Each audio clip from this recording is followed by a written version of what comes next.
Okay, I know these videos are a little bit crude and sketchy, recording them, but all these facts I think are really accurate, and it's something that I need to draw attention to get other people to look into it as well. Now, there's a list here from the National Archives of people who are available to do research for you if you pay them, like people who will do research at Kew Gardens. I probably need to get some research done there, looking into what case, some sort of research at different courts, which cases and about what were at different courts. And you've also got like different sections in different courts, like plea side and Crown side and things like that. So there's some more information. We still need to do a little bit more research, but I've got a really good this is just like a time frame, right? This is like a time frame. I know I've done it in pencil and there's something printed on the back of it, but that's what paper I've got at the moment. So the aspect I haven't talked about, well, I've done a couple of videos, but I've had to put them private because they've got some sort of personal details in them, and it's for the Judicial Conduct Investigation Office, and I don't think they've got around to looking at them yet. I don't know if they watch any of my videos, but I submit them anyway. And the last videos were about the King's Bench, and then these quarter sessions and the Assizes, right? And I've really got a strong case for claiming that all of the cases against petitioning that involve petitioning can't be done through the Magistrates Courts at that level or the County Court. It has to be either the Crown Court or they had the King's Bench, which was meant to be cases heard there in the court, but that's the King's Court, the King's Bench. But also then you get this Appealate Jurisdiction Act, which actually I think it arose out of this incident that Karen Bowen points out, to do with some barristers who had a dispute about appeal rights from the High Scottish Court, which was the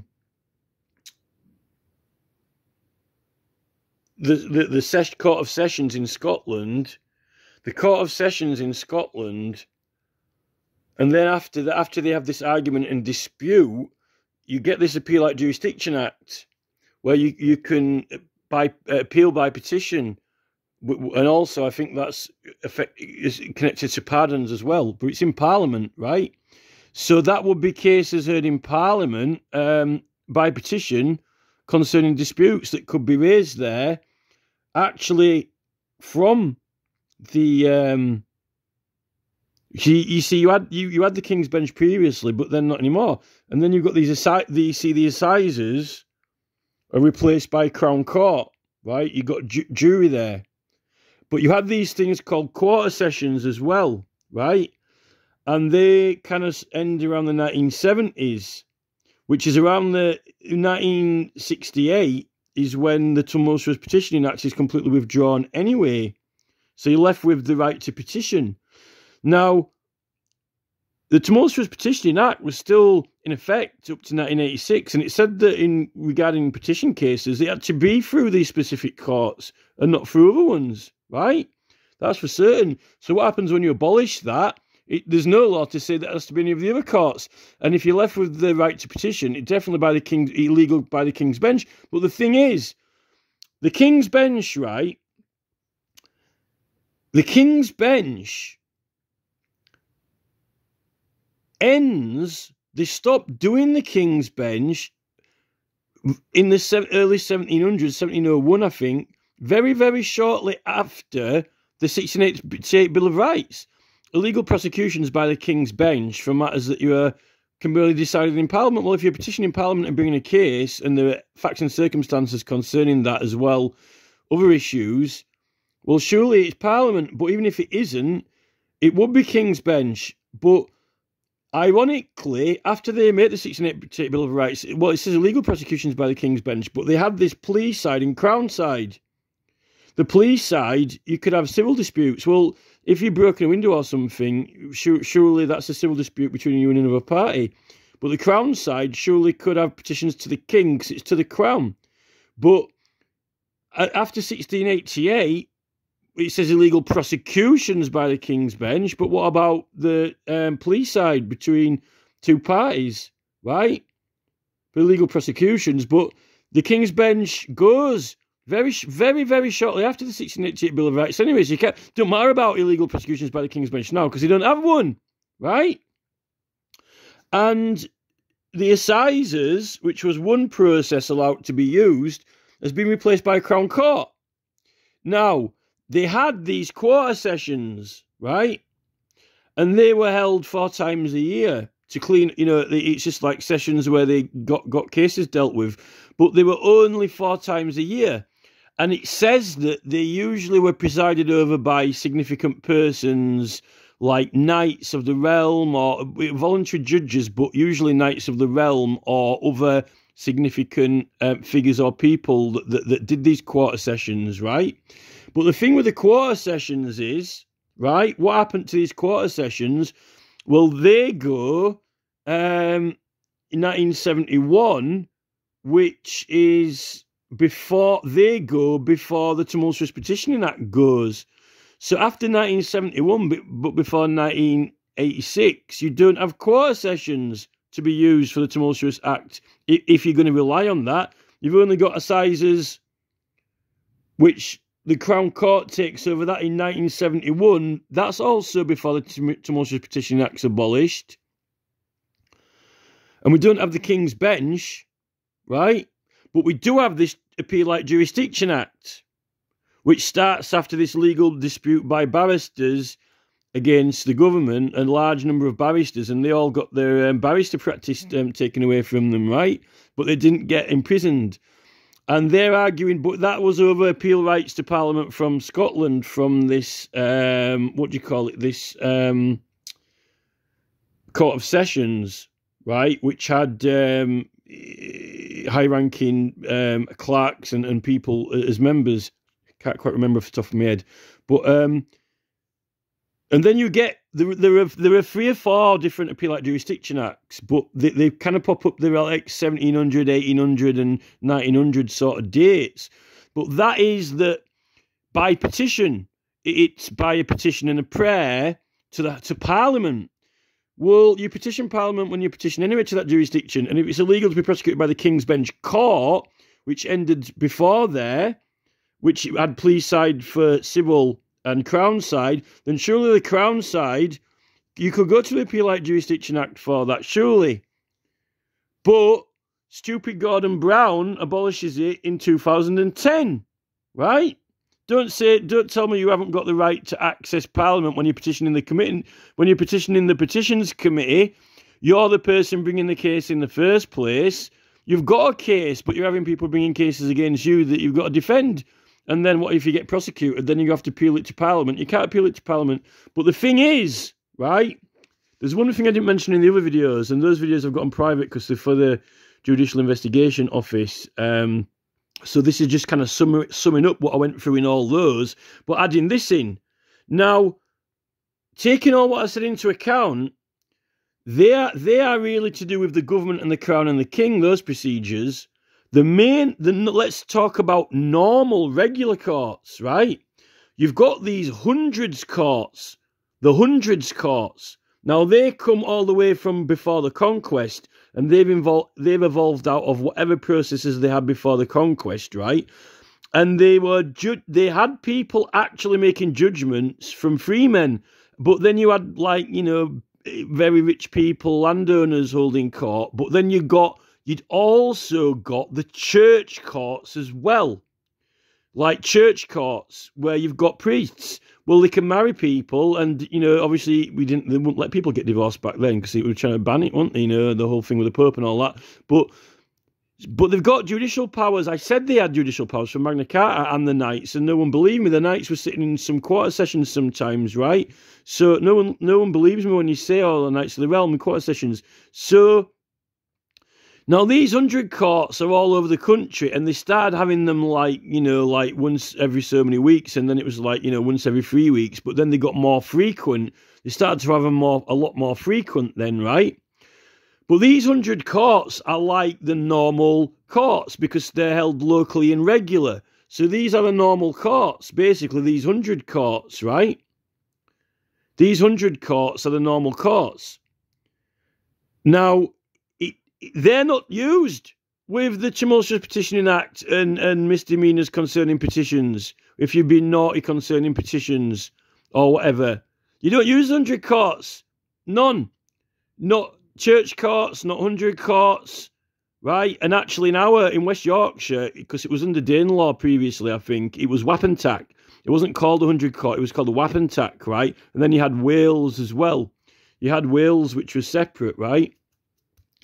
And now the thing is, I want to mention the quarter sessions as well. Let me not forget some church courts were petitioning the government with petitions and getting people to sign them from the court. A petition from the court to the king with all loads of the public signing it. From the court. And this is to do with, they were starting to arrest priests, for saying that, the religion should be changed or laws around religion, and they were getting arrested and stuff like that. So church court might even get arrested possibly, or people who have been doing petitions for church courts. There's all that as well. Let's not forget that. So even the church courts were petitioning the king, remember? Now, let's go back onto these quarter sessions.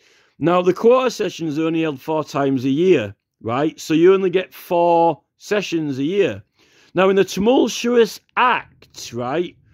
In the Tumultuous Act, you've got to have at least 2 witnesses who are going to give evidence against you for charges for petitioning anyway. Well, any naughty things to do with petitioning that claim out within the law. And let's remember now, the majority of things that are reasonable or acceptable to do for petitioning are actually covered by modern codified law anyway, even though Max Hill, Chief Crown Prosecutor, likes to pretend that it doesn't exist, like 2 entire full acts of law governing placement of notices, publishing of notices, even use of paint Class C with Class F and the rest of it.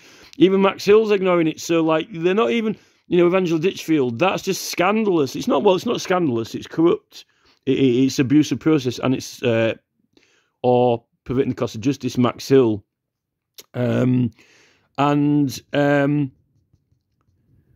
Now, the thing is, if they've got to be prosecuted within 6 months, if they had done something naughty with petitioning, or just something in petitioning, like the petition, even the petitioners were getting prosecuted anyway, or the priest, fuck me. Oh, sorry, the light's gone off on the battery. I think the battery's going low. Sorry for swearing then. Just get annoyed when the battery goes. So anyway, with these quarter sessions, if it was going to be prosecuted by quarter sessions, right? If it was going to be prosecuted by quarter sessions, then, and it's got to be brought within 6 months, right? You're only going to have 2 chances for it to be heard in a quarter session, because within 6 months, there are only going to be 2 quarter sessions before you're out of time. And if you haven't got 2 witnesses, that 2 witnesses is interesting, because if you've got under 20 signatures, right, it doesn't have to be checked off by a court or a jury or whatever anyway, right? And if you don't tell anybody about the petition, you probably aren't going to witnesses, but the more people you tell, there's going to be more witnesses who support it. But maybe the witnesses are going to, the people, are going to be, against it, who don't like it, who oppose it. The bigger your petition is, but that's why it gets checked off by the court. If it gets checked off by the court, they're going to approve everything that you're planning to do or asking to do or whatever anyway when you're pursuing doing it.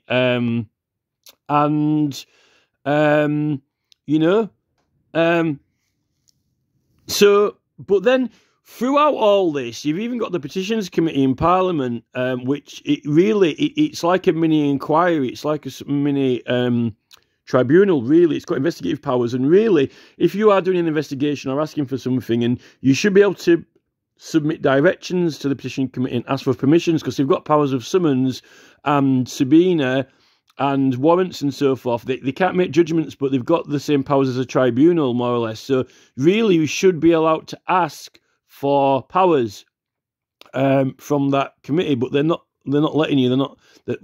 They're not granting you it, and you should ask for permissions and get like authority, because how can you investigate? Now they're not going to do all the investigating work, because that's the whole point. It would be like, we don't have let's scrap the police and get the judge to do all the investigating and the jury. That's why the police go investigate. Now, right now, this is the key thing about these quarter sessions. They end around the time of this this 1971 Courts Act, and then afterwards this Administration of Justice Act. The quarter sessions just stop and end, and they actually quarter sessions stop and end shortly before the Tumultuous Act as well. Now, the thing is, with these hundreds courts, what happens to them? The hundreds courts aren't used for any prosecutions for petitioning. What happens to them? Well, they actually turn into the county courts. 1967, they turn into the county courts not long before, about 20 years before the Tumultuous Act is withdrawn. And so the hundreds courts, so the county courts turned into, right? So, but county court is for civil disputes, but also it's on the same level, jurisdictive level, as a magistrates court, because, like, even if you have a district judge, not magistrates, DJ Watson, he can sit in the county court, or he can sit in the magistrates court and do criminal or civil, right? But that's what happened to the hundreds. But they're not the Assizes or the Crown Court. The county court and the Assizes is not the Crown Court. I'm pretty sure it's not. So that means that county court level of civil dispute or criminal dispute level surely isn't to be used and never has been. But anyway, if you're talking about, let's talk about this if you're in the 1985, like Back to the Future before 1980s, just before the World Cup, Mexico 86, like Back to the Future 1985, with the two trails of fire, and the DeLorean, then that you're not, they're scrapping hundreds courts anyway into county courts. There are no more quarter sessions, no more King's Bench anyway before that, and the Assizes have turned into the Crown Court. So you've only really got Crown Court as an option, viable option, I think, or the Appealate Jurisdiction Act, which you could probably appeal from Crown Court to Appealate Jurisdiction Act to Parliament, if you aren't even already petitioning Parliament in the first place, because you're the one bringing a case, not having a case brought against you, and it's concerning the things you're doing in that case. But the Appealate Jurisdiction Act, Gordon Brown makes a complete and total mess of that in 2010, because he withdraws that, which is that I think that was critically important for judicial function, particularly with many matters, also probably dealing with naughty MPs and lords as well. If you got complaints against them, I would have thought. I don't like this idea of this Supreme Court. I just don't like the whole idea of it, because you've got these Parliament petition committees and lots of things going on with that and stuff, and then you kind of need it, really, don't you? That would have played a key role by petition and a prayer in this whole thing, particularly if your cases with the Petitioners Committee in the first. There's lots of functions of the Petitioners Committee that they're withholding, that they're not even entertaining what they should be able to do in regards to you bringing a case. And, you can do things for that case to gather evidence and so forth, to prove that case, and evidence of public concern, evidence of public support, the signatures which you publish. Now, so the only real serious thing in this is the Crown Court. And, Extinction Rebellion was saying that, they get 50% acquittals. But what I'm saying is, if this Court of King's Bench had plea side, which was between, two parties, civil matters or Crown issues, well, your petition would be a Crown issue to the King. But then again, if, like Gail Bradbrook smashes a bank window and the bank, they could go plea side to King's Bench surely and say, like, it's always 20 grand for the window. Now, if they make it so all prosecutions in the King's Bench are illegal, then prosecutions are illegal, Crown side against you, because the Crown bring prosecutions. But I don't know whether that means like civil cases against you are illegal, like, you know, pay for the window fixing, you know. But if it's the Department of Transport's window, it's the Crown's window. But, you know, if they're another party claiming for the window. But what I said is, even if Gail Bradbrook was, you know, prosecuted civilly, and even if they, like, you know, brought a civil case against her, not criminal, for the window, if she can't be imprisoned or prosecuted, then, you know, all activists could raise 20 grand for her to pay for a fine, you know. But then again, even if if you say that, you know, it's not civil or criminal because all commitments are including civil, you know, not just criminal, then, you know, the thing with community service is a modern thing, a modern invention. The thing with community services, you do work for a good cause. Now, if, you know, you know, Extinction Rebellion is already registered, you know, democratic organisation or charity or a political cause, and, you know, people are donating to it, and they, you know, 100,000 people say it's a good cause, then surely it is a good cause. And if you're working for it for free, then surely you can do it for your community service, as long as you're not breaking more windows, like, you know, helping, you know, and leaflets out. Or whatever it's doing for other work. So because people are saying that it's a good cause to them, like you know, it might be getting more of a good cause than Save the Hedgehogs. But so then, why would Gail Bradbrook have to do community service if she's already, you know, doing Extinction Rebellion stuff that's deemed a good cause? So it doesn't make sense. And the thing is, community service is a brand new thing, and even if they fine Gail Bradbrook, the fine is very small compared to, you know, if they did civil action and got all the money back for the window. But the thing with things like windows and things like that is that they're all insured by insurance companies and they get paid out. Now, if third-party damage, but it's all right if it's a modern thing that's easily replaceable, like a window, I suppose, or something like that. But it's when it's irreplaceable, you know, like it's not replaceable, like, you know, it's like a rare antique or something it's a shame, even if it's worth a lot of money and you get a lot of money for it, it's a shame that gets damaged, like, you know, that tree on Hadrian's Wall. Although, you know, Matt Hardy and Blade Runner has just cut a tree down and made a bull out of it, and then he's kind of like saying, no,